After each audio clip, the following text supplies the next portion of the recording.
What's up sa inyo mga kamigo, may buntag. Another video na naman tayo ngayong umaga. Biyaheng Baguio pala tayo ngayon. Nandito tayo ngayon sa garahe. Ayan.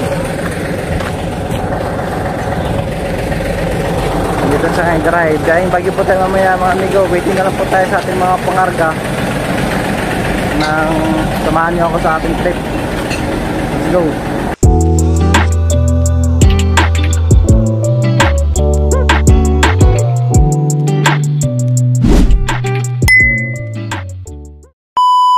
So nagbabalik tayo mga amigo at kitang-kita nyo naman mga amigo, nakargahan na natin ating unit. Ayan o. Yan.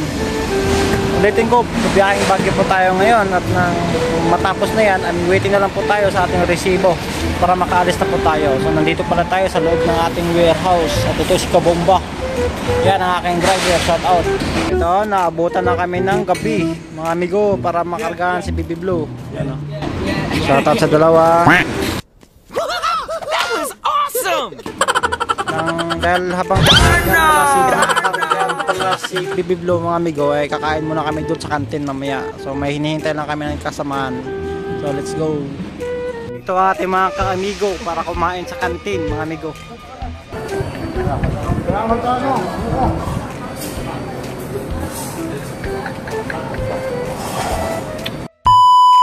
Nang matapos na kami kumain mga amigo ay diniretso ko na puntahan yung aking pangarga ng sinuri ko na tapos na makargahan. So yun mga amigo, sinirado ko na yan dyan. Pagkatapos na sinirado ko yan mga amigo ay hintayin ko na lang yung resibo na matapos nila mai-complain para makuha ko na.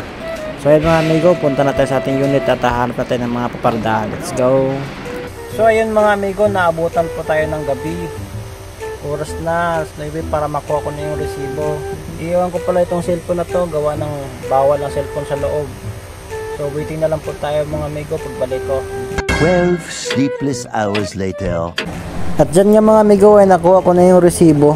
So yun mga amigo, hinintay na ako ng driver ko at ayusin ko na lang to para aalis na tayo. Let's go. Ito na po ang ating resibo. At nakuha ko na ating resibo mga amigo. Ay, konting ayos ko lang to.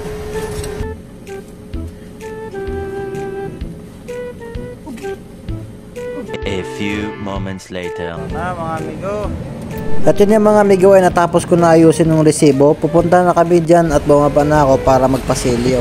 Pupuntahan ko na pala yung taga-silyo dyan para masilyohan na. Nagpa-plug pala ako dyan mga amigo kasi kailangan yan na i-plug yung mga pinagdideliveran namin. So hintay-hintay na lang po tayo dyan. At yun nga mga amigo ay tapos na yung nasa unahan namin. Kami naman ang susunod nito. Sisilyuhan na mga amigo. Pagkatapos yan mga amigo ay hintay-hintay na lang po ang aking driver kasi nandun po ako sa main gate. Gawa ng ipapasok ko po yung papel para makalabas po kami dito sa ating warehouse. So hintay-hintay na lang po mga amigo. Nung tapos na ako dyan mag-plug mga amigo, tinawag ko na yung aking driver para makaalis na kami at makalabas na dyan kami sa warehouse na yan at mga ready na to trip na tayo mga amigo. Gabi pala tayo dyan naalis yan mga amigo para walang traffic.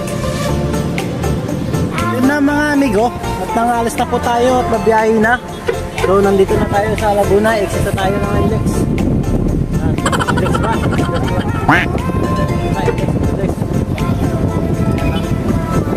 Biyahe na po tayo.